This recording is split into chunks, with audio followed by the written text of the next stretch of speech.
กราบถวายความเคารพพระอาจารย์ดรพระมหาอาจารย์ยาสุทธิยาโนเจ้าวาดวัดพุทธคยาที่เคารพอย่างสูงแล้วก็กราบขอโอกาสแล้วก็ถวายความเคารพพระอาจารย์ดรพระมหานรินทร์โทซึ่งคิดว่าท่านอาจจะตามเข้ามาดูก็ได้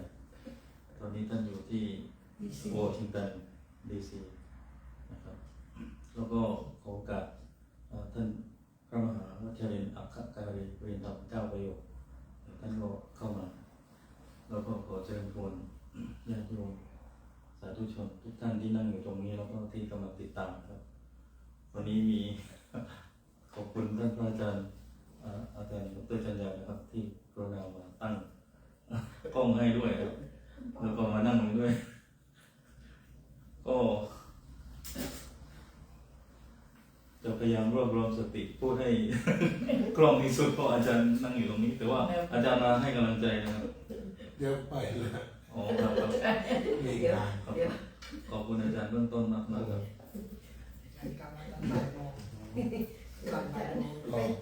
ก็ดูอยู่เนี่ยเครื่องมันเป็นเครื่องของอาจารย์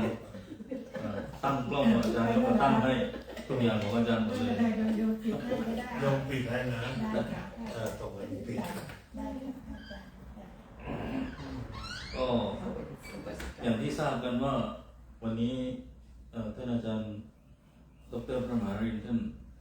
ไม่อยู่ท่านเดินทางไปร่วมงานเนื่องจากหลวงพ่อพระเทพมงคลวชิรรังสีสุรศักดิ์ชีวนันโทนะครับหรือหลวงตาชีที่เรารู้จักเนี่ยท่านมรณภาพนะครับอายุ101ใช่ไหมครับก็เห็นพระสงฆ์ไทยแล้วก็จากเมืองไทยด้วยครับจากพระสงฆ์ไทยที่นี่ด้วยไปร่วมกันงานหลวงตาชีเหมือนกับเคารพนับถือหลวงตาชีดังเป็นพระมหาเถระของทางฝ่ายมหานิกายที่อเมริกาเลยนะครับหลวงตาชีก็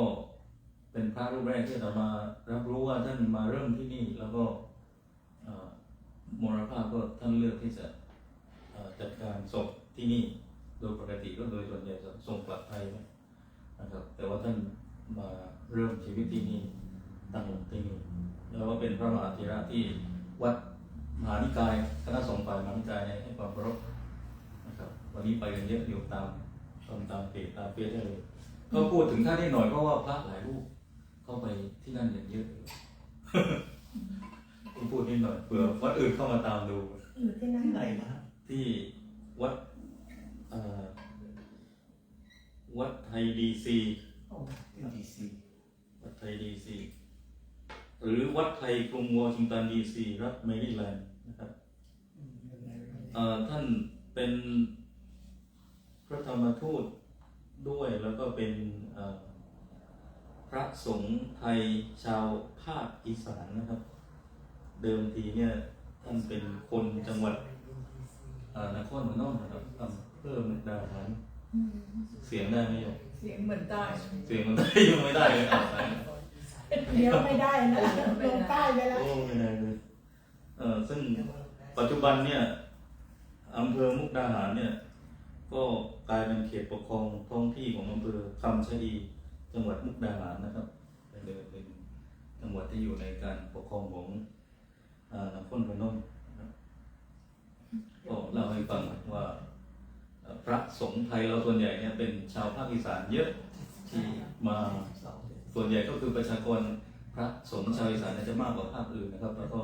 เป็นใหญ่เป็นโตกันมาอยู่ที่ในกรุงเทพนะครับแล้วก็ในต่างประเทศกันเยอะนะครับก็เล่านิดหน่อยก็เดี๋ยวก่อนที่จะเข้าถึงเนื้อหาว่าอาตมาขออนุญาตไหว้ครูก่อนตรงนะเป็นนะโมจากรัตมหาราชช่วยกันจำเพราะว่าเดี๋ยวถ้าไม่จำอาตมาก็ลืมมนต์ถ้าไม่สวดเนี่ยเสื่อมแล้วก็ลืมครับเลยต้องทรงจำไว้นะครับจำสวดดังๆนะจะได้ออกเสียงจะได้เข้าไปนะเป็นนะโมซึ่งก็เป็นนะโมปกติที่เราสวดกันเนี่ยแต่มันเป็นธรรมเนียมของทางรัฐมหาราชซึ่งอยู่ในเมืองอรังกบัตนะครับหรือปัจจุบันเปลี่ยนชื่อใหม่ละมาเป็นชื่อสมจีนากาซึ่งที่นั่นมีถ้ำพุทธอยู่16แห่งครับอย่างแห่งหนึ่งนะถ้ำอาจารย์ต้าตั้ง30ถ้ำแล้วนะครับ เป็นแห่งเดียวมี30ถ้ำนะครับเฉพาะแห่งเดียวนะแต่ทั้งหมดมันมีประมาณ16แห่งหรือ12แห่ง อาชันต้า ครับอาจันต้ามี30ถ้ำเอโรรามี12ปิตาคาตาถ้ำอรังกบาอีกหลายถ้ำอีกนะครับรวมๆ16แห่งแต่แห่งเฉพาะแห่งหนึ่งอาจันต้าเนี่ยมีปลาเข้าไป30ถ้ำแล้วถ้ำหนึ่งเนี่ยก็ราวๆแบบนี้นะทีนี้ก็ได้ไปอยู่แล้วก็ได้วิธีการทำนองการสวดมนต์แบบนโมจากที่นั่นมาก็เหมือนโยมไปสวดภาคโยมไปอยู่ภาคเหนือโยมก็จะได้ยินภาคเหนือสวดนโมว่านะโมตัสสะภะคะวะโตอะระหะโตนะครับมันเป็นทำนองครับโยมเคยได้ยินว่าอยู่ในภาคกลาง เคยได้ เคยมั้ย เมื่อก่อนนี้โจเคยสวด โอ้นั่นแหละครับเดี๋ยวลองดูนะนะโมตัสสะภะคะวะโตอะระหะโตสัมมาสัมพุทธัสสะนะโมตัสสะภะคะวะโตอะระหะโตสัมมาสัมพุทธัสสะนะโมตัสสะภะคะวะโตอะระหะโตสัมมาสัมพุทธัสสะต่อไปจะเป็นบทไตรสรณคมนะของทิเบตครับสังเกโชรังสุเกโชนามลาสังโชปะโดดักนีกับโซเจรังเกจินโซเกเปโซนังเกโดลาเป็นสีสังเกดุปาโชสังเกโชดังโชเกโชนามลาสังโชปะโดดักนีกับโซเจดังเกจินโซเกเปโซนังเกโดลาเป็นสีสังเกดุปาโชสังเก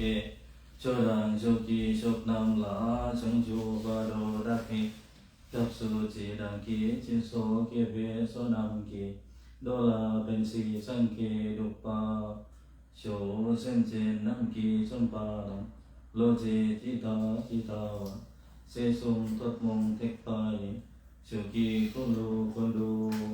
โสตายาธาคติคติปรคติปรสังติโพธิสวาภูมินิเปมิโหต่อไปจะเป็นบททักของดร.เมกาครับที่คนอินเดียเขาทักกันภารัตนาปุริสัตวะบาบาดร.เบียงเมกานโมพุทธายะนโมธรรมายะนโมสังฆายะเจติก็สวัสดีครับนะครับเดี๋ยวจะนานกว่านี้ เอาทั้งอินเดียทั้งทิเบตก็จำไม่ยอมเดี๋ยวลืมนะครับมันดูอาจจะแปลกๆจากพระรูปอื่นหน่อยที่มันอาจารย์ฟังแล้วชอบทำอะไรแปลกๆอย่างนี้ผมเอาไปก็นะครับก็วันนี้พูดต่อเรื่องทางทิเบตนะครับก็จะพูดเรื่องเดิมนะครับที่เคยพูดค้างไว้เป็นหัวข้อที่เกี่ยวเนื่องกับเรื่องของการทำสมาธิและการศึกษาระดับความเข้มข้นของฌานและอรูปฌานนะครับซึ่งแปลจากหนังสือเล่มนี้นะเอามาให้โยมดูหน้าตาเป็นอย่างนี้นะครับแปลก็ลองแปลดูโยมแปลไปพอสมควรแล้วนะครับแล้วก็ข้อมูลบางส่วนจากเล่มนี้นะครับเล่มนี้จากไทยนะครับเล่มนี้จากไทยแล้วก็เล่มนี้จากอินเดียนะครับเดินทางมาไกล น้ำกำลังเลย ภาษาอังกฤษใช่ไหมท่าน เอาภาษาอังกฤษมาเลยเอาไม่ได้เอามาทำเท่ด้วยแล้วก็คือแปลจริงด้วยนะ มาทำเทศมาทำเทศเตะ เลยมาแปลจริงด้วย แปลเป็นไทย เล่มนี้แปลเป็นไทยว่าการศึกษาเรื่องการทำสมาธิและความเข้มข้นของจิตก็คือฌานและรูปฌานนะครับ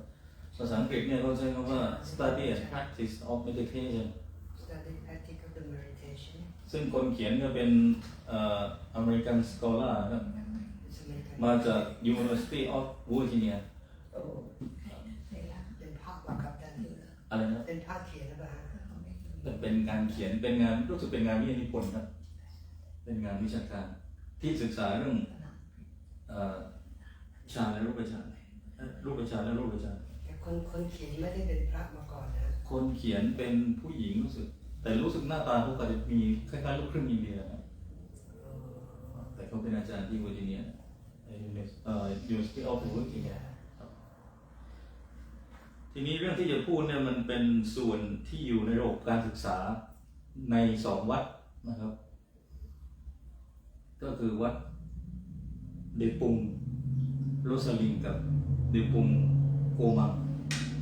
ถ้ ถ้าโยมอยากรู้ว่าหน้าตาเจ้าอาวาสเป็นไงโยมเข้าไปในเฟซบุ๊กอาตมาแล้วไปดูนะอาตมาโพสเฟซบุ๊กไว้ เห็นนะ อันนั้นน่ะคือเจ้าอาวาส เออ นะครับอีกรูปหนึ่งอ่ะรูปใส่แว่นเนี่ย เออ อันนั้นเป็นเจ้าอาวาสที่อยู่ที่เจ้าอาวาสเขาเรียกเจ้าอาวาสวัดเบปุงโรสลินโมนาทรี ฉันน่ะเด็ก นะครับเรียกท่านชื่อว่าเคนเรบูเชนะครับเยเชลุนดุกชื่อทำให้โยมเครียดด้วยเพราะไม่เคยคุ้น จำไม่ได้ ฟังสนุกแล้วก็อีกรูปหนึ่งที่ว่าไม่ใส่แว่นน่ะนะครับที่โยมเห็นนะที่อาตมาโพสต์นะที่ไม่ใส่แว่นเนี่ยสวดปาฏิโมกข์เองนะอาตมาไปเห็นท่านสวดปาฏิโมกข์เป็นภาษาทิเบตปาฏิโมกข์ภาษาทิเบตอาตมาถ่ายคลิปมาหมดรีไซต์ปาฏิโมกข์ใช่ท่านชื่อเกเชรารัปปาจิกเมกยโส จิตไม่ดีนะละ จิกเมย์ขอไปจิกเมย์กับยโสไม่ใช่จิกเมย์ที่ไม่ใส่แว่นเป็นเจ้าวาดของทางโกมังโมนาทรีนะครับซึ่งท่านสวดปาฏิโมกข์เองก็ไม่คิดนะว่าอาตมาไปขอถ่ายรูปท่าน แล้วผ่านมาประมาณ5 ปีอาตมาเจอหนังสือเล่มนี้แล้วมาแปลเรื่องนี้ ซึ่งเอาไปมาเรื่องที่แปลก็เกี่ยวกับวัดของท่านนะวัดเดปุงโกมังกับวัดโรสลินโมนาทรีซึ่งสองวัดนี้คือวัดคือเขาจะเรียกว่าอะไรมันดิปุงเหมือนกันเดปุงเนี่ยมันแยกเป็น2ดิปุงคือดิปุงโกมังกับดิปุงโรสลินเวลาผ่าถนนเนี่ยเอาฝั่งนี้ดิปุงโรสลินฝั่งนี้ดิปุงโกมังครับคือมันลงดิปุงเหมือนกันแต่มันแยกเป็นโรสลินกับโกมังนะครับแล้วในทิเบตเนี่ย2 วัดนี้คือสถาบันการศึกษาประยัดของเขาถ้าบ้านเราการศึกษาก็จะทำแผนกบาลีที่แบบเป็นแบบโมนาสติกแบบ traditional หน่อยก็คือที่วัดสามพระยานะครับบาลีหรือวัดอะไรนะที่อาจารย์ทำบุญไปบ่อยเนี่ยวัดโมลีโลกวิญญาณรามบางกอกใหญ่เอาประมาณนั้นนะถ้าให้เทียบกันทีนี้ระบบการศึกษาแบบเนี้ยเขาเรียกว่าระบบเย็กชานะครับซึ่งเป็นหัวใจหลักของการเรียนการฝึกฝนที่เรียกว่าเกเชเวลาจบแล้วก็จะเป็นเกเชหรือทางฝ่ายไทยจบแล้วก็เป็นพระมหาปริญญานะครับทีนี้ในเนี้ยเขาพูดถึงเรื่องของความสงบของจิตแล้วก็คือสมถะแล้วก็วิปัสสนานะครับผ่านการทำเข้าใจเรื่องของรูปฌานและรูปฌานก็เป็นเรื่องเกี่ยวกับตำราทีนี้มันหนีไม่พ้นโยมอาตมาก็เป็นพวกสนใจตำรานี่ถ้าเราไปดูเถรวาทเนี่ยก็เป็นเถรวาทคือถ้าเราไปดูเถรวาทเนี่ยก็จะมีตำราของทางฝ่ายเถรวาทเยอะแยะไม่เอานี้กลับมาพูดเรื่องเถรวาทนิดหนึ่งอย่างคัมภีร์ของเถรวาทชื่อคัมภีร์ทีปวงศ์และมหาวงศ์ก็เป็นพงศาวดารที่เก่าแก่ในลังกานะครับซึ่งเกิดจากพระมหาเถระของฝ่ายเถรวาทของฝ่ายคณะมหาวิหารแต่งขึ้นนะครับเพื่อบันทึกประวัติศาสตร์การประดิษฐานพระพุทธศาสนาและกษัตริย์ในลังกาทวีปอย่างทีปวงศ์เนี่ยไม่ระบุให้ชัดว่าใครเป็นคนแต่งแต่สันนิษฐานว่าเป็นการรวบรวมของภิกษุหลายรูปในลังกาช่วงศตวรรษที่3 หรือ 4นานมากเลยแล้วก็คัมภีร์มหาวงศ์รจนาโดยพระมหานามเถระอยู่ในศตวรรษที่5ครับคือเมื่อก่อนลังกาเป็นศูนย์กลางการศึกษาพุทธศาสนาและวันนี้ก็ยังเป็นศูนย์กลางการศึกษาอยู่โรงเรียนพุทธศาสนาวันอาทิตย์เนี่ยเอามาจากศรีลังกาและอาตมาบางทีก็แอบสงสัยคนไทยที่เวลาถือศีลใส่ชุดขาวศรีลังกาก็ใส่ชุดขาวเผื่อเราได้รับอิทธิพลมาจากศรีลังกาถ้าเป็นเถรวาทเนี่ยบอกได้เลยว่าเราได้รับอิทธิพลจากศรีลังกานะครับถ้าโยมไปภาคเหนือเนี่ยแล้วไปเจอพุทธรูปก็จะเห็นพุทธรูปแบบทรงลังกาโบสถ์แบบทรงลังกาสถูปแบบทรงลังกาหมดเลยนะครับลังกามาที่นครศรีธรรมราชก่อนนั้นก็ขึ้นไปที่สุโขทัยนะครับลังกามาที่ภาคใต้ก่อนมาที่ภาคใต้นะครับที่จังหวัดภาคใต้ซึ่งนครศรีธรรมราชตอนนั้นก็เป็นเจ้าเมืองคืออาพลลิงก่อนที่จะไป ทัยก็คือยุคของนั่นแหละรามคำแหงพ่อขุนศรีอินทรชิตพ่อขุนบางกลางพ่อขุนศรีอินทรชิตพ่อขุนบางกลางหนาวพ่อขุนรามคำแหงว่ายุคนี้ที่เอาพุทธศาสนาขึ้นมาจากศรีลังกาทางตอนใต้ของไทยก็คือนครศรีธรรมราชซึ่งนครศรีธรรมราชก็เป็นเมืองที่มีกษัตริย์ชื่อว่าพระเจ้าศรีธรรมาสุกราชนะครับจากนั้นก็มียุคของศรีวิชัยขึ้นมาศรีวิชัยนี่มาทีหลังตาพลิงแม้แต่พุทธรูปของเราที่อยู่ที่ใต้ต้นโอ๊กเนี่ยก็เป็นพุทธรูปของมหายานพุทธรูปที่อยู่ใต้ต้นโอ๊กเนี่ยเป็นพุทธรูปจากนครศรีธรรมราชซึ่งท่านอาจารย์นำมาจากมหาวิทยาลัยวลัยลักษณ์แต่ว่าเป็นพุทธรูปตามคติของทางมหายานชื่อพระพุทธรูปปัจฉัยชยครุศรีธรรมาสุกราชหลายเรื่องวันนี้เริ่มงงแต่ว่าฟังอย่างเครียดเลยวันนี้อาหารอร่อยเนาะแต่เทศเราจะดีเหมือนอาหารหรือเปล่าไม่รู้อย่างนี้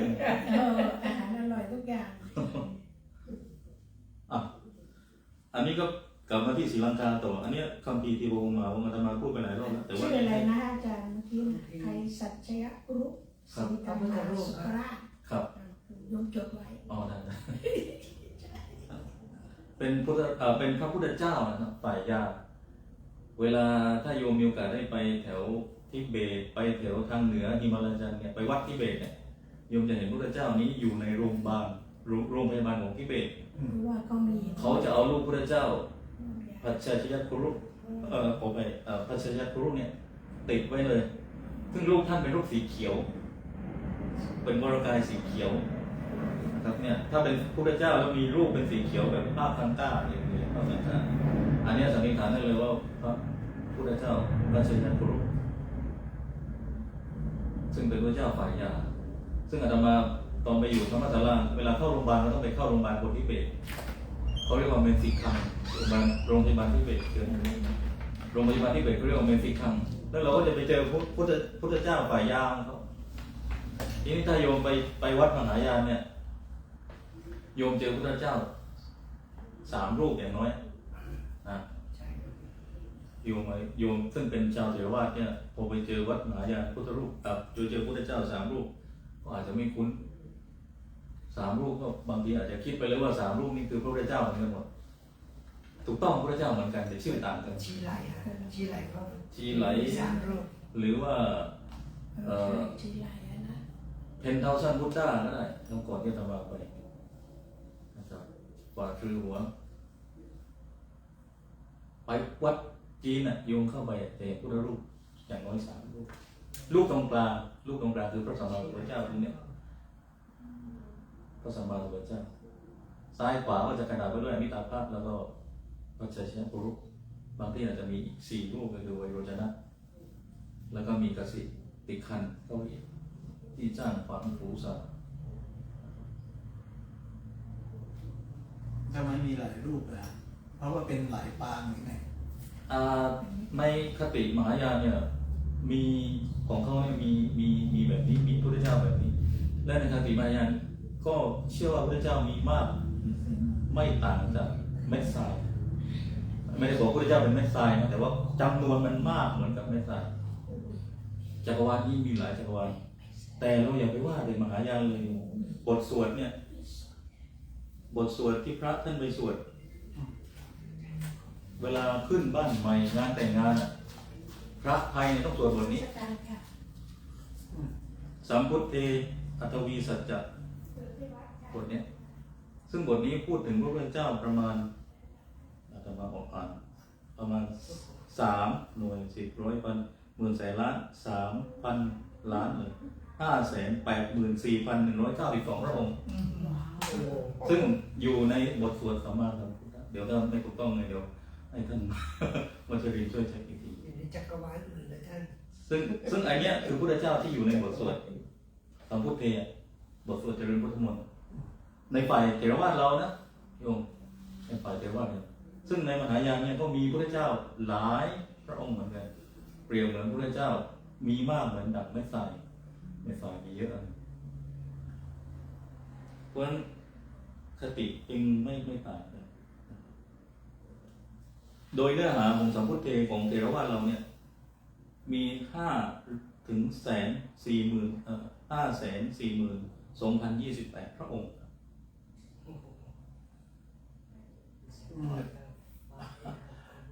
ไม่ได้อยู่ในกลับนี้หรือยังไง ใช่ไม่ได้อยู่ในกลับนี้ครับเรามีหลายกลับ มี เฉพาะเถรวาทของเรายุคนี้ก็คือของเถรวาทเราคือสัมมาสัมพุทธเจ้า มี5 พระองค์ นะครับในคติเถรวาทเนี่ยพุทธเจ้าทุกพระองค์จะต้องไปตรัสรู้ที่พุทธคยาเท่านั้นเอาเชื่อว่าพุทธคยาคือจุดสะดือของโลกนะครับต้องไปตรัสรู้ที่นั่นโอเคครับอาตมาจะทำให้เถรวาทมหายานเหมือนมันใกล้กันนะไปนู้นมานี่นู้นนี่นั่นอยู่แถวไหนจะได้รู้สึกว่าใกล้มากจริงๆเป็นเรื่องปกติที่ตอนอยู่อินเดียเนี่ยพุทธมันมี18นิกายแล้วเขาดีเบตแล้วก็คุยกันตลอดพอพุทธมันแตกอินเดียเนี่ยมันเข้าไปเอเชียเนี่ยมันไม่ได้เจอหน้าเลยบางทีเจอหน้าอย่างไรสายเถรวาทไปศรีลังกาพอศรีลังกาเสร็จไปไหนไปไทยพม่าลาวไปเอเชียใต้ทีนี้ของมหายานไปทางไหนไปทางจีนพระไตรปิฎกจากสันสกฤตแปลไปสู่จีนโดยท่านเสวียนจ้างพระถังท่านจังไม่แปลท่านกุมารชีวะแปลเข้าจีนนะครับกุมารชีแปลเข้าจีนแปลจากจีนแล้วก็เข้าไปในทิเบตก็แปลจากสันสกฤตเป็นทิเบตแต่ว่าสายนู้นเขาไม่ได้มาเจอสายเราเลยความที่ประเทศมันห่างมากและเทคโนโลยีมันไม่ได้มากนะมันเหมือนวัดไทยที่มันอยู่ใกล้ๆกันมันก็ไปมาหาสู่กันได้นะครับทีนี้พอเรา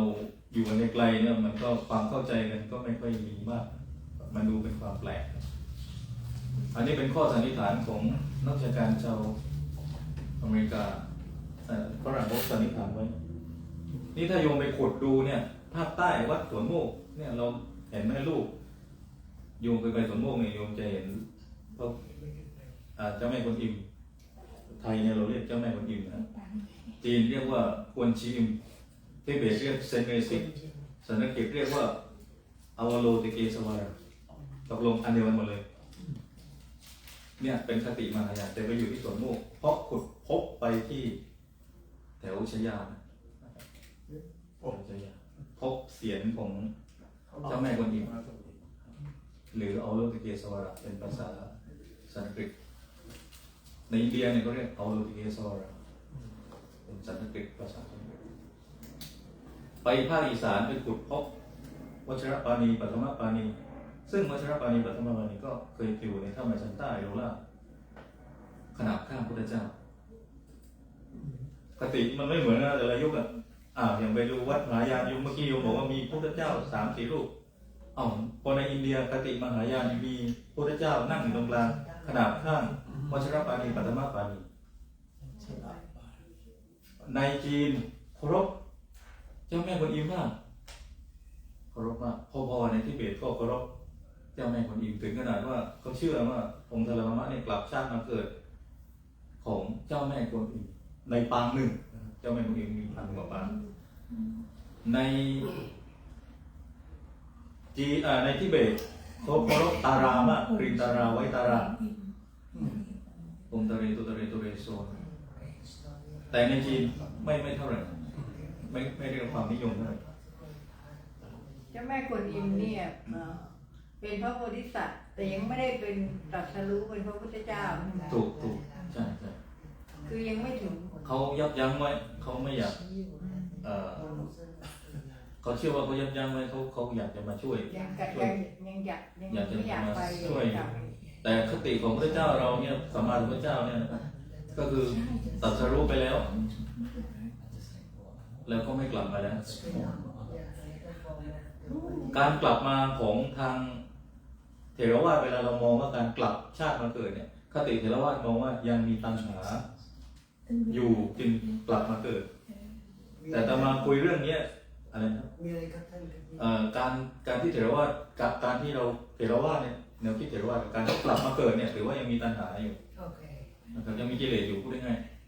เหมือนกับพระโพธิสัตว์นี่คือยังอยากจะมาช่วยคน ๆแต่ก็ ยังไม่ได้ แต่เนี่ยนี่คือคติที่ต่างกันตรงเนี้ยเดี๋ยวจะมาจะเล่าให้ฟังข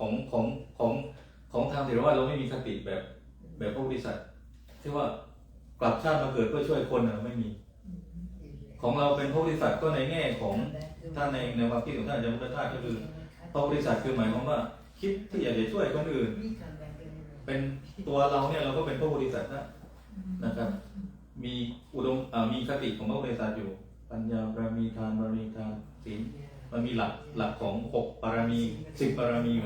ถ้าเราปฏิบัติตามนั้นอ่ะแสดงว่าเราก็เดินทางในเส้นทางพระโพธิสัตว์ถ้าเราทำเต็มก็เป็นพระโพธิสัตว์เลยแต่คติของทางมหายานเนี่ยเขาเชื่อว่าการกลับชาติมาเกิด เพื่อช่วยคนเนี่ยไม่ได้มาด้วยตัณหา แต่มาด้วยเป้าที่เข้ามาเนี่ยคือเขามีเป้าหมายเป้าประสงค์ motivation ที่จะมาช่วยคนไม่ได้มาเพราะกิเลสอะอาตมาไปคุยกับไอ้ มัน พระ ไม่ตรงกันเถอะ ไม่ตรงอะอาตมาไปคุยกับพระ ไม่ตรงกันเลย พระทิเบตที่ท่านสอนอยู่ที่สิงคโปร์นะครับ แปลกนะ ท่านก็เป็นพระทิเบตที่สอนอยู่ที่สิงคโปร์แล้วก็มาคุยเรื่องนี้นะคุยเท่าไหร่เราก็ต้องเข้าใจเขาไอ้เขาก็ต้องเข้าใจเรา จูนกัน แต่ก็ไปสวดด้วยกันได้นะครับเอาถึงเวลาคุณสวดที่เป็นก็สวดไปแล้วสวดเทรวาสแล้วก็สวดไป แต่เราก็นั่งฉันข้าวด้วยกัน แต่สิ่งที่เราเหมือนกันก็คือเคารพพระพุทธเจ้าเหมือนกันพระสัมมาสัมพุทธเจ้าเหมือนกัน ของเขาก็เรียกสัมมาสัมพุทธเจ้าจีนเรียก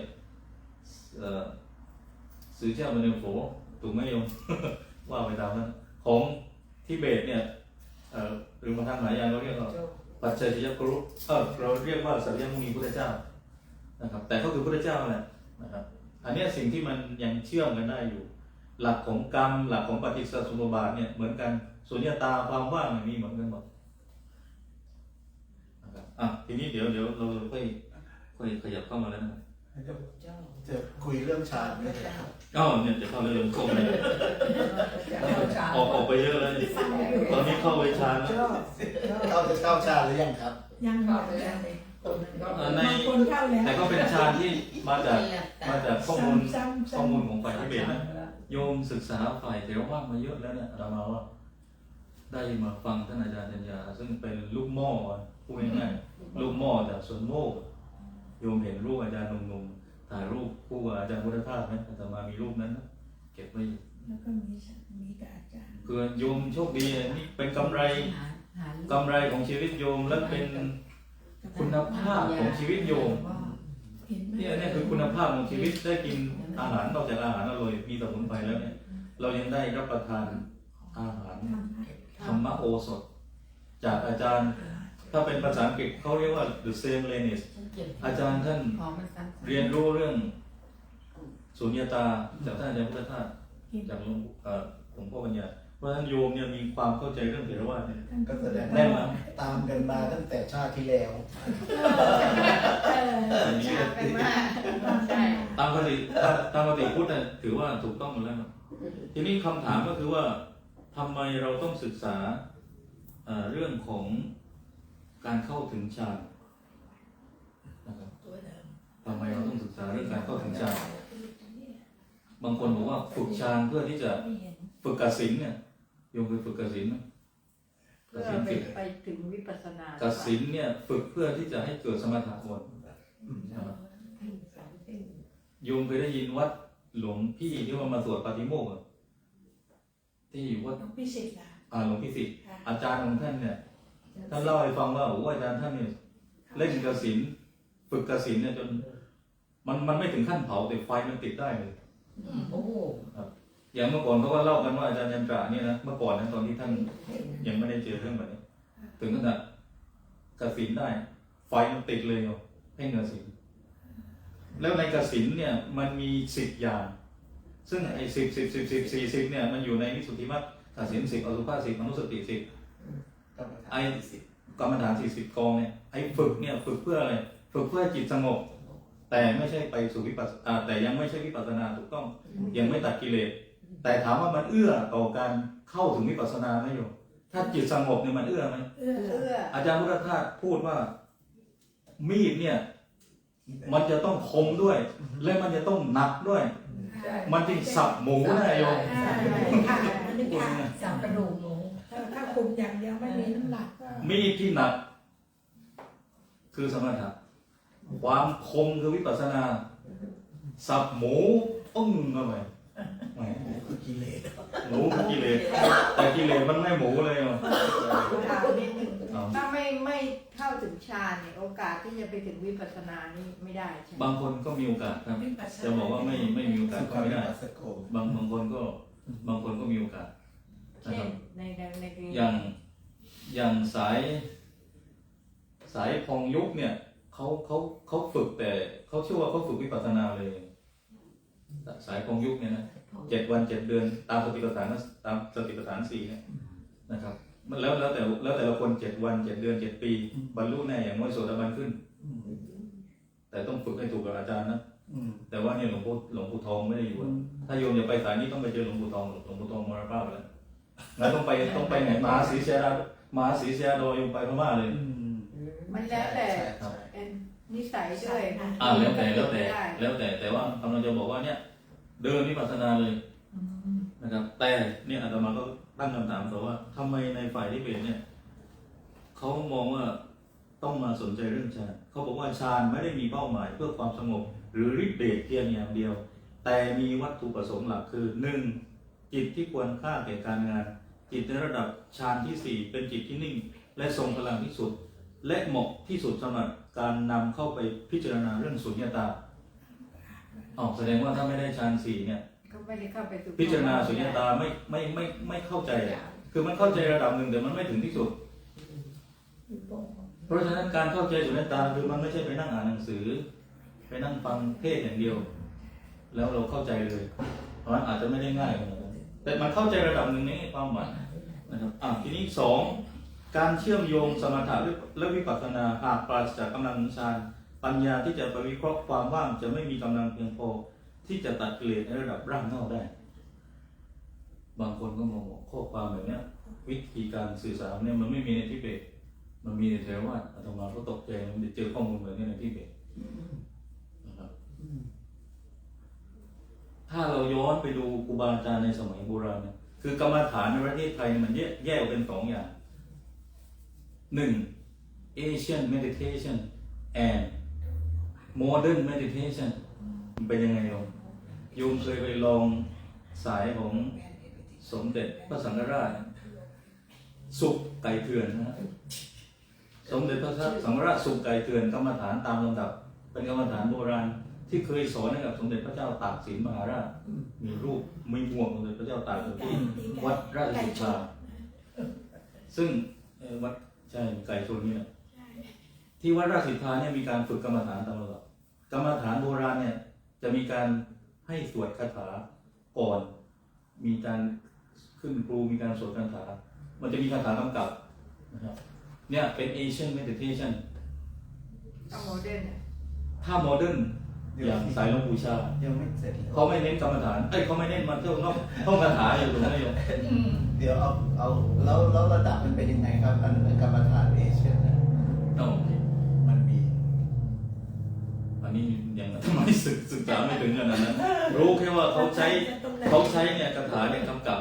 คือเขามีคาถากำกับไว้ก่อน เราจะต้องขึ้นเป็นตั้งแต่คานิกะสมาธิโอ้มันต้องเริ่มจากขั้นการ คานิกะเราก็ไปแล้วถึงฌาน 1 ชั้น 2 ชั้น 3ก็ต้องให้เลื่อนไปอย่างนี้ใช่ไหมครับหรือไง คือตามการฝึกเนี่ยมันต้องขยับไประดับคณิกะสมาธิอุปจารสมาธิสมาธิขึ้นไปตามลำดับอยู่แล้วครับจนถึงฌาน1 2 3 4ครับมันต้องขึ้นไปตามลำดับทุกสาย เขาต้อง ครับอันนั้นเป็น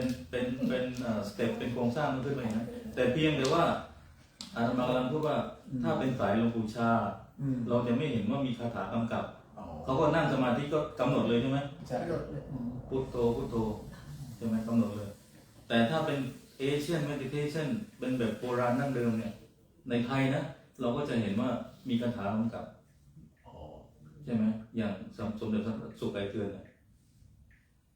วิธีการนั่งอาตมาจำไม่ได้โยมจะให้จำเพราะว่าพอไปนั่งปุ๊บอาจารย์ก็บอกว่าเอาให้ถือขันแล้วค่อยสวดตามอาจารย์เข้าไป โอ้ ครับ แต่ว่าเรารู้เลยว่าต้องท่องและต้องมีคาถากำกับก่อน แสดงว่าไม่มีกับรู้ลมหายใจไม่ มีเหมือนกัน แต่ว่าหมายถึงว่า ต้องสวด เขาให้มีสวดมีอะไรด้วยครับคือเวลาจะฝึกกรรมฐานแบบก่อนเนี่ย คือเรื่อง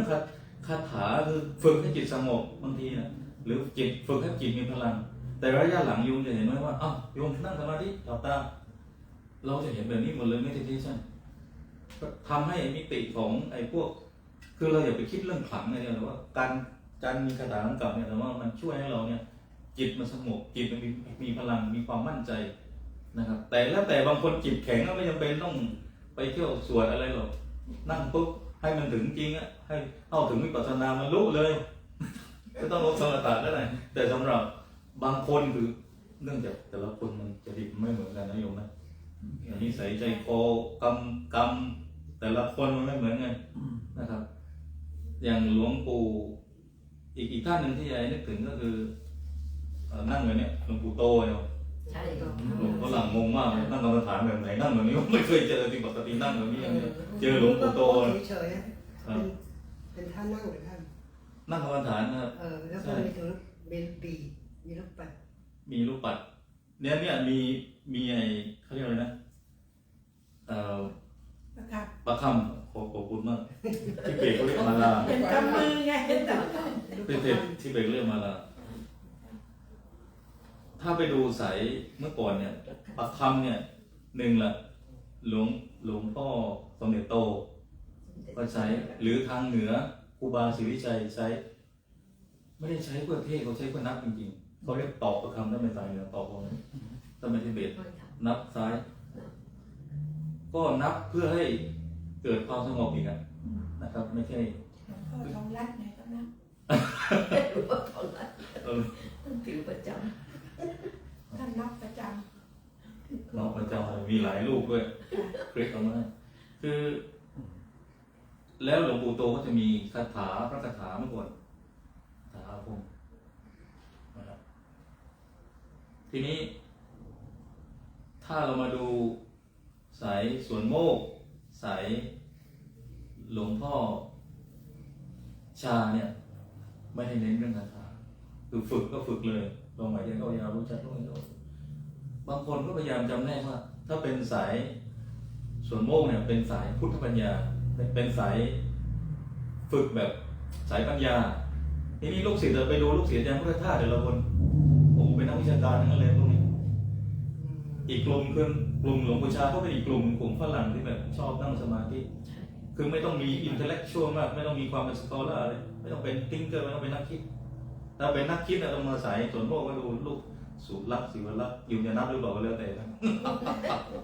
ประเวศวสีใครเนาะ ำ ประชาตานุวัตร เยอะแยะแม้แต่สันติอโศกหรือธรรมกายเองเนี่ยเมื่อก่อนมีรูปมาถ่ายมาเรียนรู้หลวงพ่อพุทธทาสทั้งนั้นโยมเมื่อก่อนเนี่ยเขามาหาหลวงพ่อพุทธทาสธรรมชโยหรือว่าท่านหลวงพ่อโพธิรักษ์ที่มรณภาพไปเนี่ยมาเรียนจากพุทธทาสนะครับแต่เนี่ยเป็นกรรมฐานแบบ modern meditation นะครับก็ได้มาเท่านี้โยม เดี๋ยวคุณศึกษา ำ เอาทีนี้ จะเข้าวัดเนี่ย มาต่อยังมีต่อทีนี้ถ้ากลับไปเรื่องของสำนักอินเดียเนี่ยนะเรามีอยู่3สำนักหลักนะครับ1ก็คือไวยภาสิกะเรามาดูรายละเอียดนิดนึงได้ไหมนะว่าตกลงไอ้ไวยภาสิกะเนี่ยมันยังไงมันมี3สำนักจริงๆมันมี4สำนักนะครับแต่ว่าเอา3สำนักพอ1คือไวยภาสิกะ2คือเสาตานิกะแล้วก็3คือมัธยนิกะเริ่มที่ไวยภาสิกะเนี่ยเขาก็อธิบายถึงความรู้หรือปัญญาที่เกิดจากกระบวนการทั้ง3ว่ามีเป้าหมายหรือวัตถุการรับรู้ที่ต่างกันหมายถึงว่ากระบวนการทั้ง3เนี่ยมันประกอบไปด้วยอะไรคือการฟังเรียกว่าสุตตมยปัญญาแล้วก็ภาวนามยปัญญาเรียกว่าการปฏิบัติภาวนานะครับแล้วก็ปัญญาจะเกิดจากการคิดเรียกว่าจินตามยปัญญาเราสังเกตไหมว่าถ้าเป็นเถรวาทเนี่ย จะเรียงต่างจากตรงนี้ เพราะว่าคือจะเรียงสุตตมยปัญญา ใช่ แล้วก็อะไรต่อโยม เออ สุตตมยปัญญา เออ จินตามยปัญญาแล้วสุดท้ายภาวนามยปัญญานะครับปัญญาที่เกิดจากการฟังการอ่านเนี่ยรวมเดียวกันสุตตะที่โยมได้ยินเคยได้ยินมาสะสมสุตตะเคยได้ยินได้ฟังมามากต้องอ่านพระสูตรจำเรื่องราวทางพุทธศาสนาได้มากมีคลังข้อมูลมีอินโฟเมชันได้มากก็จะดีจำได้ แต่จิตยังไม่นิ่งก็ถ้าจิตนิ่งด้วยจำได้ก็โอ้โหสุดยอดเลยโยมทีนี้ต่อมาก็คือเรื่องของเทรวาสเราจะเรียงลงมาก็คือจินตามยปัญญาปัญญาที่เกิดจากการคิดนะครับในทางโลกเนี่ยเราได้ยินอยู่2อย่างเท่านี้ professor doctor อาจารย์มหาลัยนักคิดทั้งหลายเรามีปัญญาแค่2อย่างนี้คือสุตตามยปัญญากับจินตามยปัญญาแต่ในทางพุทธศาสนาเรามีภาวนามยปัญญาเข้ามาทีนี้ในฝ่ายที่เบตต่างไม่นิดหน่อยก็คือเขาโดยเฉพาะสำนักของไวยภาสิกะเนี่ยเป็นสำนักอินเดียดั้งเดิมเนี่ยเป็นสำนักพุทธอีกสำนักหนึ่งเนี่ยเขาเรียงปัญญาที่เกิดจากภาวนาเนี่ยเป็นอันดับที่2นะครับอันดับแรกการฟังที่เรียกว่าสุตตมยปัญญาเนี่ยมีชื่อนามเป็นวัตถุแห่งการรับรู้หรือการทำความเข้าใจผ่านถ้อยคำหรือชื่อเรียกในหัวข้อนั้นเวลาที่เราฟังเรื่องราวก็ต้องจำหัวข้อจำเนื้อหานะครับอันนี้ข้ออธิบายละเอียดมากเลยนะ2ปัญญาที่เกิดจากการภาวนามีความหมายเป็นอัดเป็นวัตถุแห่งการรับรู้หรือการเข้าถึงความหมายที่แท้จริงโดยตรงนี่จากเรื่องนี้นะครับ3ปัญญาที่เกิดจากการคิดจินตามยปัญญามีทั้งชื่อและความหมายเป็นวัตถุแห่งการรับรู้อุปมาเหมือนการว่ายน้ำนะครับในคัมภีร์อัตถกถาได้เปรียบเทียบกับคนที่กำลังหัดว่ายน้ำว่า1ขั้นแรกต้องเกาะเครื่องพยุงตัวไว้เปรียบเหมือนการยึดติดกับชื่อในขั้นของการฟังคือบางคนพูดว่าธรรมะเนี่ยมันไม่ได้ขึ้นอยู่กับภาษาแต่บางครั้งมันก็ต้องใช้ภาษาเพื่อนำไปสู่ความเข้าใจเหมือนกันแต่มันไม่อย่าไปติดอยู่ที่ภาษาเหมือนบางทีเวลาบริกรรมภาวนาเนี่ยบางทีพุทโธสัมมาอรหังเราภาวนาแบบนี้จิตมันสงบไหมถ้าจิตมันสงบมันก็ได้เหมือนกันนะครับพุทโธ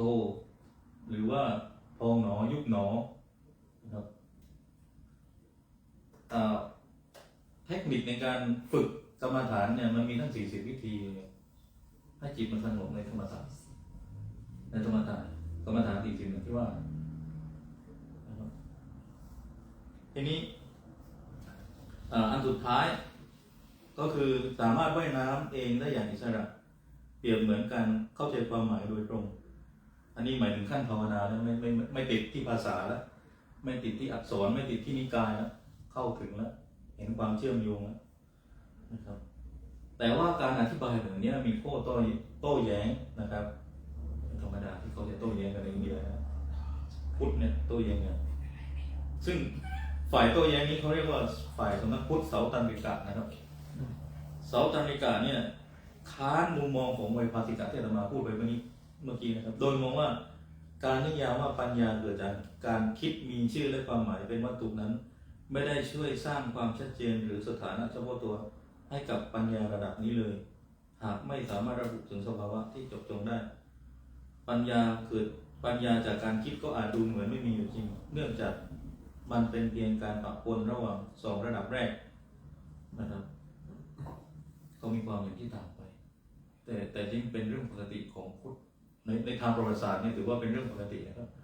ถ้าโยงไปดูพัฒนาการของพุทธศาสนาเนี่ยมันมีหลายนิกายมาโดยตลอด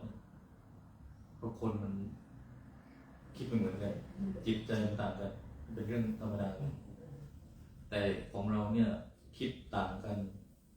นะครับจิตใจต่างกันแต่แน่นอนมันไม่มีสงครามศาสนาแน่นอน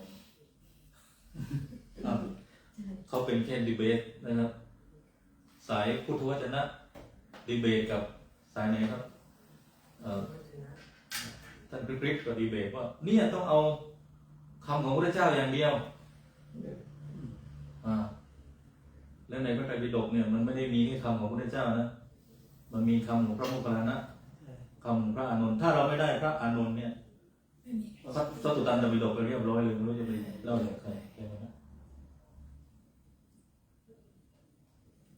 แล้วก็อยากลืมบอกว่าถ้าจะเอาพุทธวจนะในห้ามใส่อังสะ ผ้าไตรสามผืนนี่มันมีจีวรสบง อากาศดี อคติ จะตี ช่ามแสงสัก สามชิ้น อันนี้ใส่ไม่ได้ สามชิ้นไหนนะ สามชิ้นเนี่ยไตรจีวรเนี่ย เป็นเสีย อังสาอ๋อ จีวรแล้วก็สบงสบงเนี่ยสบงเนี่ยเหมือนกางเกงอ่ะที่โยมใส่อะสบงจีวรสบงแล้วก็สังฆติเนี่ยไตรสามผืนโยมถ้าเอาพุทธวจนะอย่าใส่อังสะโยมเอาเหมือนพระศรีลังกาไม่ใส่อังสะนะ เอาแล้วหน้าหนาวอ่ะ แหม่ ไม่รู้ศรีลังการ้อนมั้งโยม ร้อนใช่ โยมเป็นศรีลังกาแล้วจะเห็นอาจจะมาไปอยู่พระศรีลังกาแล้วเฮ้ยเขาไม่ใส่อังสะโยม เอา ทำไมอาจารย์รู้อ่ะ เอาผ้าไตรเอาแต่มาไปศรีลังกา7 วันอยู่ อ๋อ 7 วันหรือว่า2 อาทิตย์นะ เอาใช่ไงเราต้องรู้เอาอยู่ข้างใน เนี่ยพุทธวจนะอยู่ ทีนี้เราอธิบายเรื่องนี้คือเป็นผ้าเสริมเข้ามานะครับมันเสริมเข้ามา ถ้าจะให้แข่งพุทธวจนะต้องเอาแบบนั้นแล้วพระไตรปิฎกเนี่ยจะต้องเอาออกนะของพระสารีบุตรพระโมคคัลลานะที่มันอยู่ใน จริงเหรอ เพราะว่าถ้าเอาพวกท่านเอาแต่คำของพระพุทธเจ้าคำของพระสาวกเนี่ยไม่เอา ไม่เอา นะครับ เป็นงั้นไป อันนี้ เพิ่งมาเป็นที่ โต ยุคนี้ใช่ไหมคะ อะไรนะครับ อันนี้ อมังสักใช่ ใช่เพราะว่ายุคปัจจุบันเอง ใช่เพราะมันหนาวอยู่ ไม่ได้บอกว่าหนาวแล้วไง เหมือนอาตมาใส่หมวกเนี่ยมันอยู่ในไตรจีวรไหม่ยง ใช่ ไม่มีอยู่ ถุงเท้า ถุงเท้าเนี่ยโทรศัพท์ แต่มีในที่เบต ทีนี้โยมเข้าใจยังผ้าทิเบตทำไมหนาตึกตัวหนาเลยเนี่ยทำไมตัวอ้วนทำไมตัวหนาทำไมตัวใหญ่ เออ โอ้ไม่งั้นก็บรณภาพเลยโยม ใช่ ตายไปวัดไม่ต้องสร้างเลย อยู่บนเขา แข็ง บางทีเนี่ยมันสามารถยืดหยุ่นได้โดยที่ไม่ได้สูญเสียเป้าหมาย ใช่ เพราะอันนี้แล้วแต่อาตมาจะบอกว่าเนี่ยเราถกกันแบบนี้แหละพุทธนะครับ ตั้งแต่นันทามาแล้วโยมเถียงกัน18 นิกายแค่หลักๆเนี่ยแค่เนี่ย2 นิกายเนี่ย2 สำนักเนี่ยก็ไม่เรียกว่านิกาย2 สำนักเนี่ยเสาตนิกะว่าอย่างเวปาติกะว่าอย่างนี่มาต่อเสาตนิกะทัศนะของเสาตนิกะสรุปได้ว่าอัตถกถาของเกดุนดุกองค์คารมะที่1นะครับ ท่านบอกว่าปัญญาหรือวิมุตติที่เกิดจากการฟังคิดและภาวนาเนี่ยคือสภาวะที่เกิดจากต้องเกิดจาก3 อย่างเนี้ยนะครับ ต้องเกิดจาก3 อย่างนี้คือ1 คัมภีร์ที่ถูกต้องและเชื่อถือได้ เวลาเราศึกษาพุทธเวลาเราจะทำความเข้าใจพุทธเนี่ยหนังสือครูบาอาจารย์ที่เราศึกษาเนี่ยจะต้องถูกต้องเชื่อถือได้ ภาษามรรค 8เขาเรียกว่าอะไรสัมมาทิฏฐินะครับมันต้องสัมมาถูกต้องสัมมาทิฏฐิถ้าเป็นสมาธิที่ถูกต้องก็ต้องเป็นสัมมาสมาธิโอ้สุดยอดมากมันไม่มีสัมมาสมาธิก็มีนะเดี๋ยวนี้ meditation มีตั้งหลายแบบ meditation เหมือนโยคะเนี่ยก็มีตั้งหลายแบบ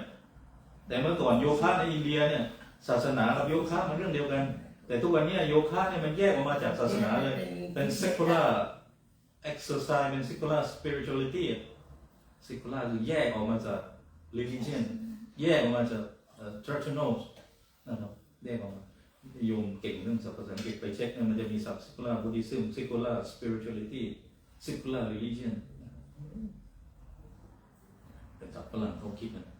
ทีนี้อย่างที่2สัมมาทิฏฐิที่ถูกต้องเชื่อถือได้คือมาจากหนังสือครูบาอาจารย์อย่างที่2คือการพิจารณาด้วยเหตุและด้วยผล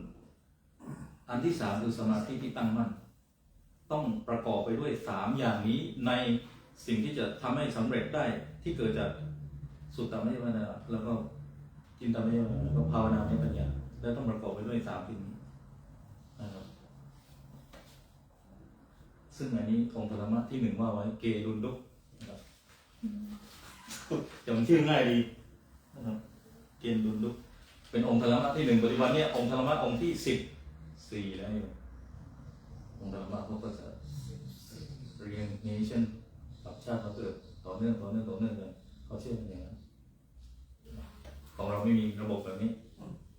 แต่ระบบของเขาแบบนั้นเนี่ยของเขามีริบูเช่ทุกรูปเป็นภาษาอังกฤษเป๊ะมากเก่งมากเพราะว่าคนเด็กคนนี้สามเณรคนนี้เนี่ยถูก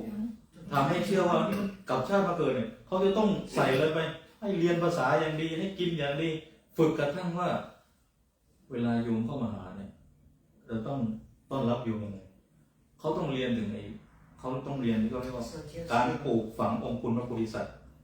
เขาเรียนวิชานี้ ให้เริ่อมใส ให้เลื่อมใสแล้วว่าให้เข้าใจว่าเราต้องเรียนอะไรต้องฝึกยังไงต้องเตรียมตัวเราเองยังไงเนี่ยเขาเรียกว่าการปลูกฝังองค์คุณพระโพธิสัตว์ฝึกก่อน7 ขวบไม่หรอ โอ้ ฝึกก่อน7 ขวบตอนเล็กๆก็ต้องมาอยู่วัดแล้ว โอ้ทางนั้นเก่งแล้ว แล้วฝึกเฉพาะคนนี้คนเดียวนะถ้าเด็กอื่นๆเขาก็ไม่ได้ฝึกมากเพราะเขาเชื่อว่าเก็บกลับชาติมาเกิดแล้วคือมันไม่ได้บอกว่ากลับชาติมาเกิดแล้วไม่ต้องทำอะไรแล้วสุดยอดแล้วไม่ใช่ กับฝึกหนักอีก มันฝึกนะ โยมเห็นพระจากภูฐานตัวเล็กๆไหม เห็น ที่ท่านไปที่มอเตอร์ไปที่ไหนด้วย ใช่เห็นได้ค่ะ นั่นน่ะไม่ใช่ว่าเกิดมาปุ๊บจับระฆังได้บอกว่าระฆังเนี้ยของครูบาอาจารย์แล้วก็ไม่ต้องทำอะไรไม่ใช่พูดภาษาอังกฤษเก่งมากไม่เก่งได้ไงเขาต้องให้เรียนเต็มที่เลยระบบเนี่ยมันสร้างคนมาแบบนี้อาตมาว่าในแง่ของ SR ในแง่ของการพัฒนาทรัพยากรมนุษย์นะ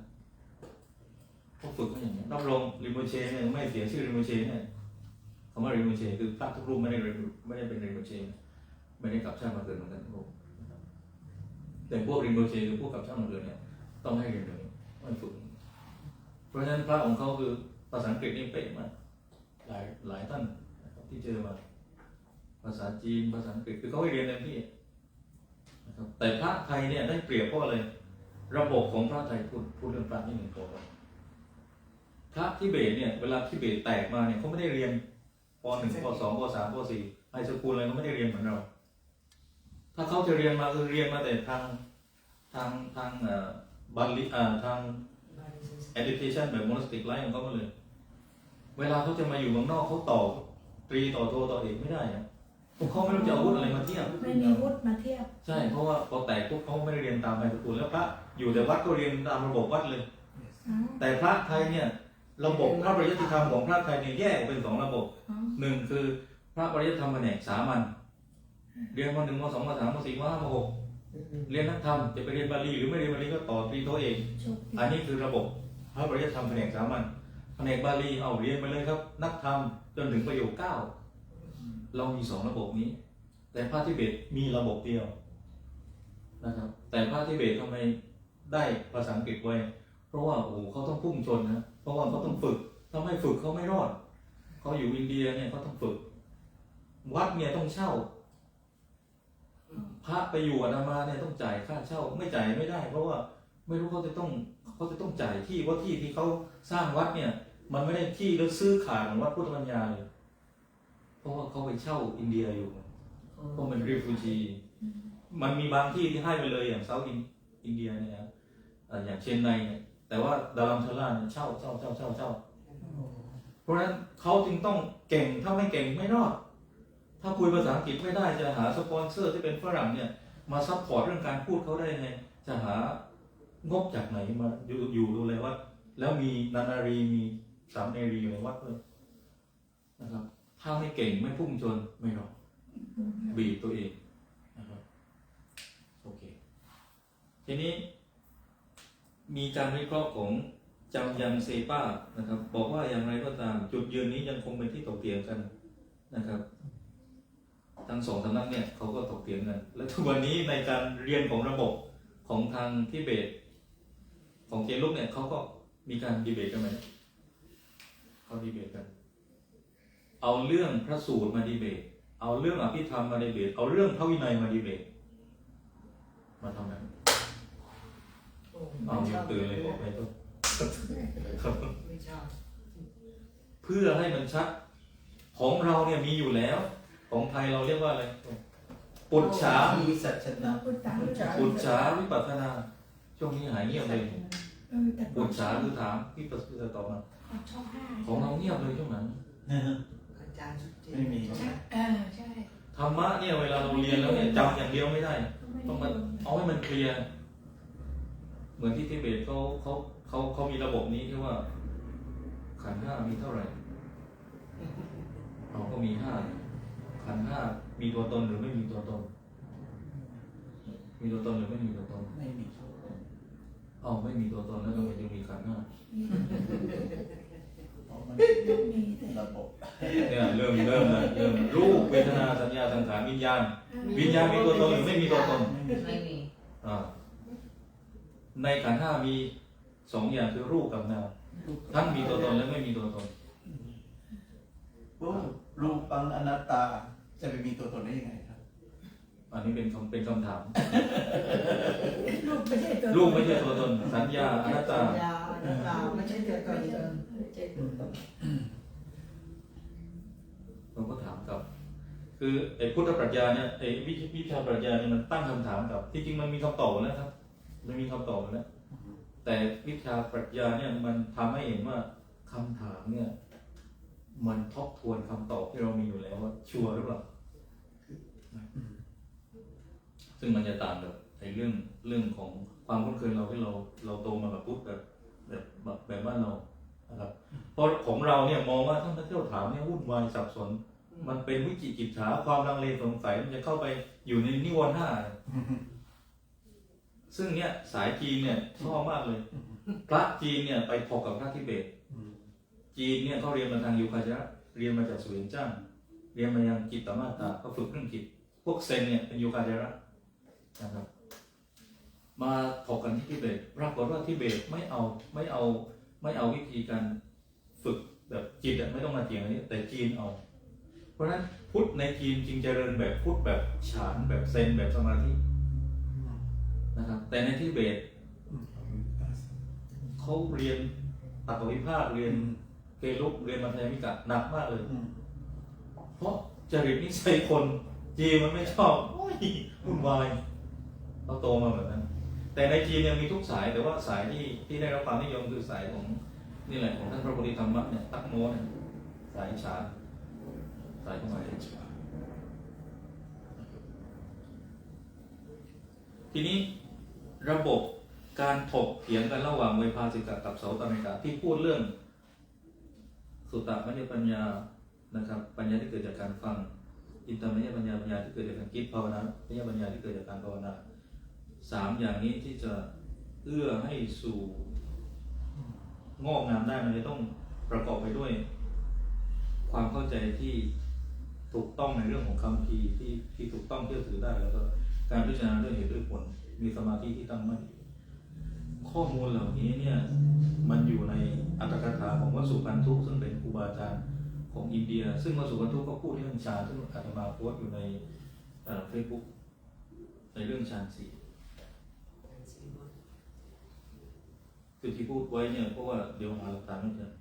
วสุพันธุเนี่ยเป็นอาจารย์อินเดียก็พูดถึงเรื่องของข้อถกเถียงระหว่างไวภาสกับเสาตมิกะที่พูดไปเมื่อกี้แล้วก็ท่านก็พูดถึงเรื่องของฌานหนึ่ง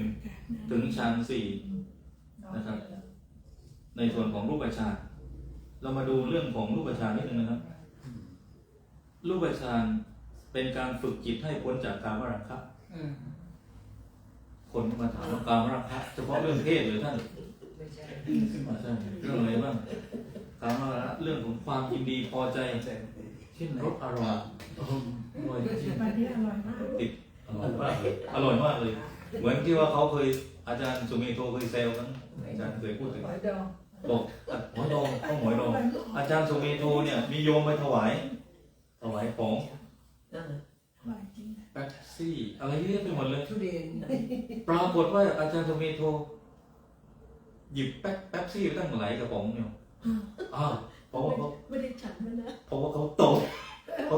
กับแป๊บซี่ใช่ไหมคนอเมริกัน ใช่ใช่ เนี่ยมันลึกนะโยม ใช่ใช่ เหมือนคนไทยพระไทยเนี่ย ใช่ โอ้ยต้องได้ส้มตำสักหน่อยเนี่ยถ้าเราไปยินดีพอใจนะคืออร่อยได้แต่อย่าไปยินดีพอใจไม่มีแล้วหงุดหงิด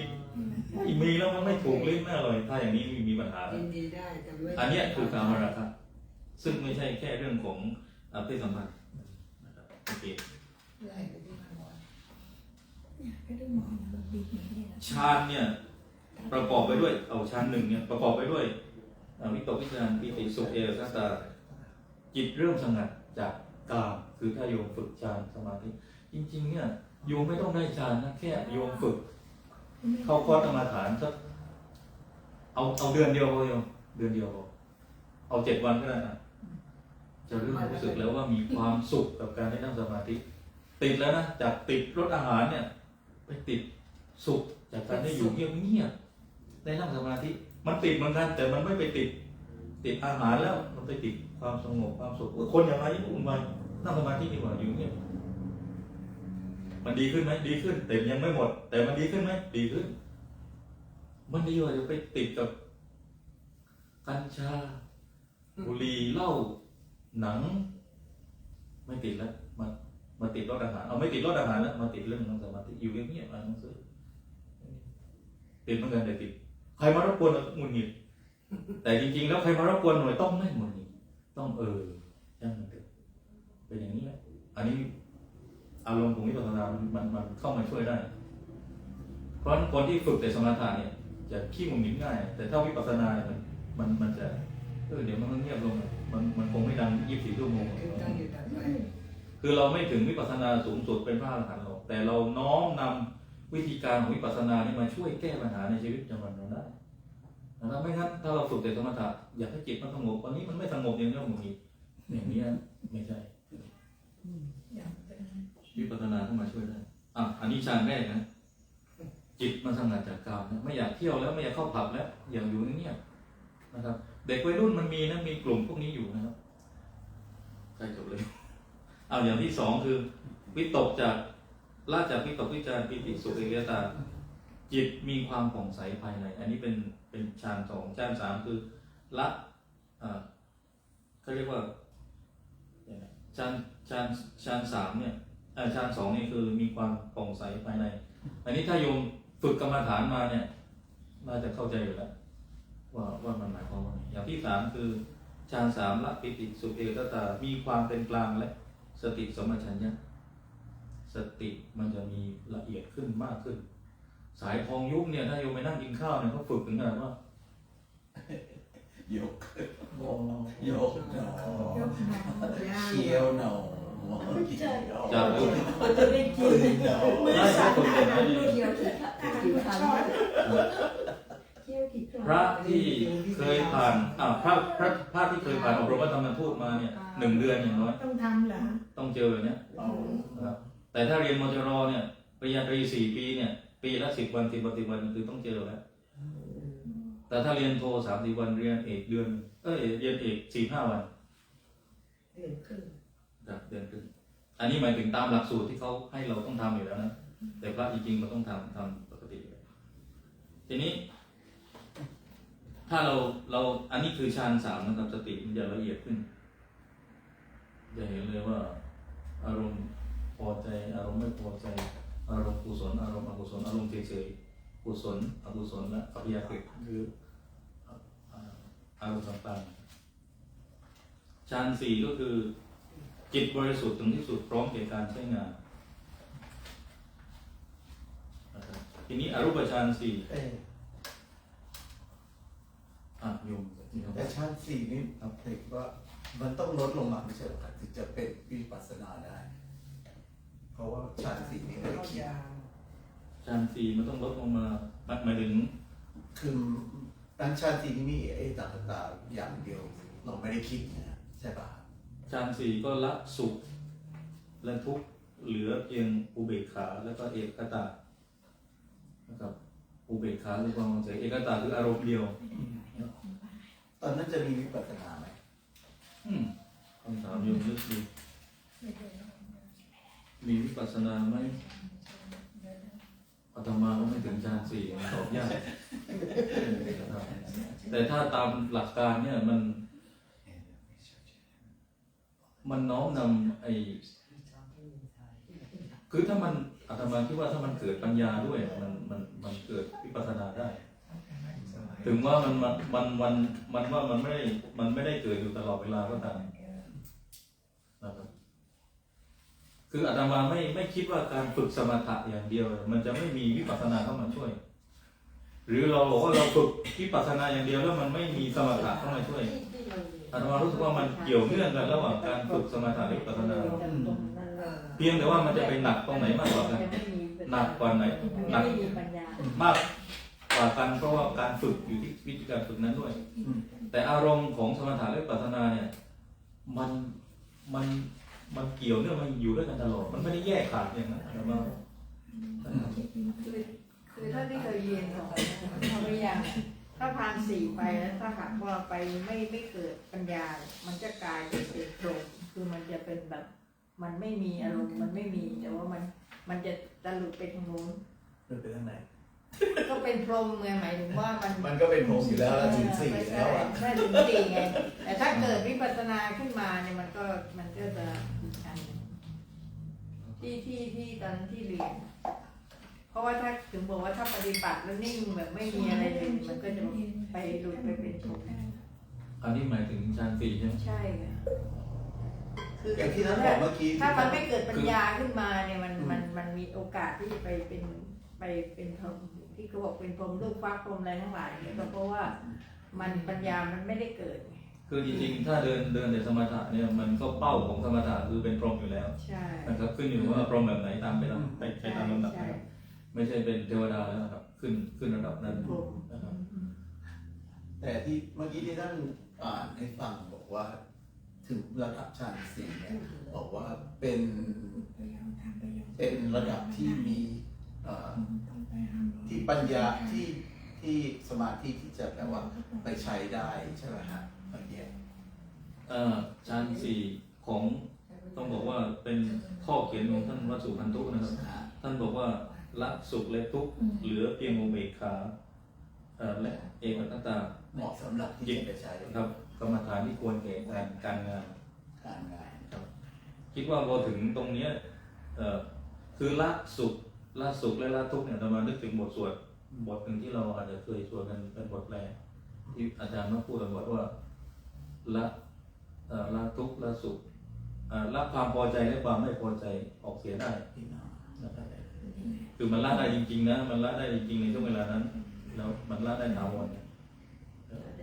จิตมันก็ไม่คล้องอยู่ในอารมณ์แล้วนะครับจิตมันก็ปกติแล้วเพราะฉะนั้นต่อให้อะไรมากระทบเนี่ยมันก็รู้ทันมันก็ไปได้หมดนะครับปกติอะไรมากระทบเราก็จะเหวี่ยงไปทางทั้งพอใจแล้วก็ไม่พอใจ